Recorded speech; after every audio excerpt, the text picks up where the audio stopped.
सभी को बहुत बहुत प्यार और सत्कार मेरे प्यारे साथियों।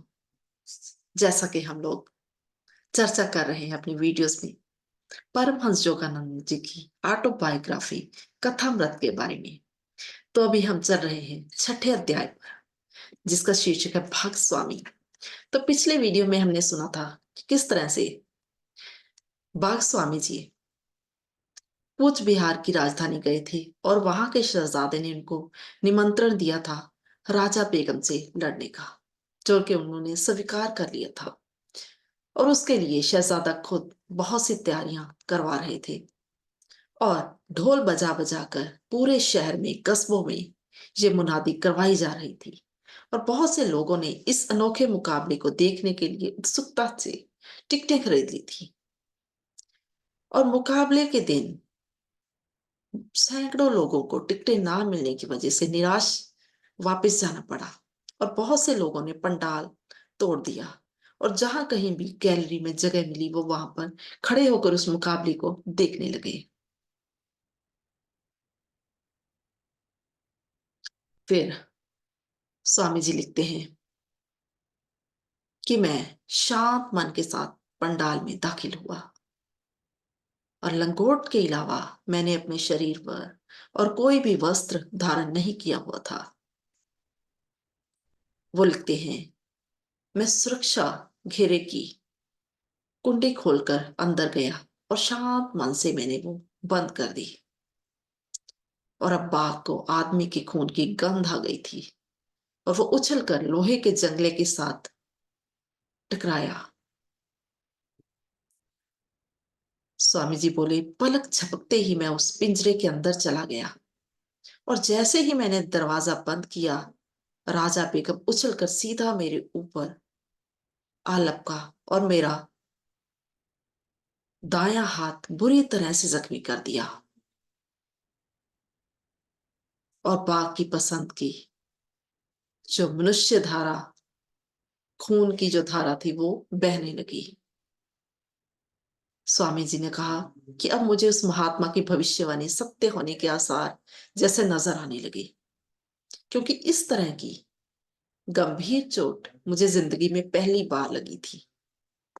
लेकिन उन्होंने कहा कि मैं जल्दी ही संभल गया और अपनी लहूलुहान हुई जो उंगलियां थी उनको अपने लंगोट में छुपा लिया और अपने एक हाथ से ही, अपने बाएं हाथ से ही बाघ के मुक्का मारा और बाघ चक्कर खाकर पीछे हट गया। फिर पलटकर वो अत्यंत गुस्से से स्वामी जी की तरफ झपटा और फिर प्रचंड घूंसों की बरखा स्वामी जी ने उसके सर पर कर दी। लेकिन अब राजा बेगम को मनुष्य के खून का स्वाद मिल गया था, उसी तरह जिस तरह से किसी शराबी को मिली शराब के पहले घूंट ही जोश से भर देती है, उसी तरह राजा बेगम भी पूरी तरह से जोश से भरा हुआ था और उसके हमलों की प्रचंडता बढ़ती ही जा रही थी। और उसके दांतों और नाखूनों के मुकाबले स्वामी जी बोले, मेरा सिर्फ एक हाथ आत्मरक्षा के लिए बहुत मुश्किल लग रहा था। लेकिन फिर भी स्वामी जी बोले कि मैं उस पर हमलावर रुख अपनाता चला गया। हम दोनों ही खून से लथपथ हुए जिंदगी और मौत का युद्ध लड़ रहे थे। वो बोले कि चारों तरफ से आवाजें आ रही थी, गोली चलाओ, बाघ को मारो।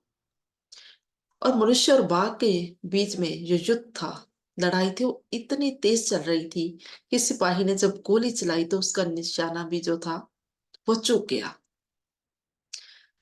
स्वामी जी बोले कि मैंने अपनी पूरी इच्छा शक्ति इकट्ठी की और एक आखिरी शक्तिशाली घूंसा बाघ के सर पर दे मारा और बाघ धड़म से नीचे गिर गया और आराम से लेट गया, बिल्कुल एक पालतू बिल्ली की तरह। और आखिर राजा बेगम हार गया। स्वामी जी कहते हैं कि उन्होंने अपने जख्मी हाथों से उसका जबाड़ा खोला और अपना सर उस मौत के शिकंजे के अंदर रख दिया। और फिर उन्होंने इधर उधर देखा और एक संगली वहां से उठाई जो कि बाघ की गर्दन पर लपेटी और बाघ को पिंजरे के सरी के साथ बांध दिया और जीत की खुशी में वो दरवाजे की तरफ चलने लगी। लेकिन अचानक ही जोर के झटके से बाघ ने वो संगली तोड़ दी और वो उनकी पीठ पर आ झपटा और उनका जो कंधा था वो उसके जबाड़े में आ चुका था और इससे स्वामी जी नीचे गिर गए। लेकिन एकदम से वो बोले कि मैं संभल गया और मैंने फिर से अपने शक्तिशाली घूंसों की बौछार उस पर कर दी और बाघ इससे अचेतन अवस्था में चला गया। और अब उन्होंने सावधानी के साथ ज्यादा सुरक्षित ढंग से बाघ को बांधा और धीरे धीरे से पिंजरे से बाहर आ गए।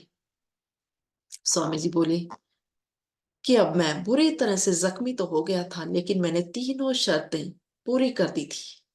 बाघ को मूर्छित करना, उसको संगली के साथ बांधना और बिना किसी सहायता के अपने आप को पिंजरे से बाहर लेकर आना। और फिर स्वामी जी बोले कि उनके जख्मों की मल्लम पट्टी की गई और उनका सम्मान किया गया। उनको फूलों के हार पहनाए गए और उनके पैरों में सोने की मोहरों की वर्षा की गई और पूरे शहर ने इस जीत को एक उत्सव की तरह मनाया और वादे के मुताबिक उनको राजा बेगम दे दिया गया। लेकिन स्वामी जी बोली, इससे मुझे कोई प्रसन्नता नहीं हुई, बल्कि मेरे मन में एक आध्यात्मिक परिवर्तन आ गया था। इस तरह से महसूस हो रहा था कि बाघ का पिंजरा छोड़ने के साथ ही मैंने सांसारिक अभिलाषाओं के दरवाजे भी बंद कर दिए हैं। और वो बोले, इसके बाद बहुत दुखदाई वक्त आया। वो पूरे 6 महीने तक बिस्तर पर पड़े मौत के साथ लड़ते रहे और अब वो जान गए थे कि जिस महात्मा ने जिस सावधानी का संकेत उनको दिया था वो ही मेरे गुरु है। और एक दिन उन्होंने निम्रता से अपने पिताजी के पास जाकर यह स्वीकार कर लिया कि काश मैं उन महात्मा से मिल सकता। स्वामी जी ने कहा कि मेरी जो इच्छा थी वो सच्ची थी, क्योंकि एक दिन वो महात्मा बगैर किसी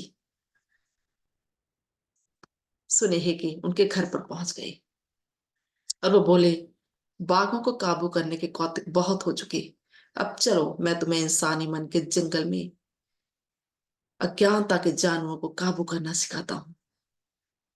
तो इस तरह से उनके आध्यात्मिक गुरु के साथ वो हिमालय की तरफ साधना के लिए चले गए। तो ये था आज का हमारा अध्याय जो कि समाप्त होता है। प्यारे साथियों, जल्दी ही फिर मिलते हैं अगले वीडियो में। मुझे इतने प्यार और सब्र से सुनने के लिए बहुत बहुत शुक्रिया।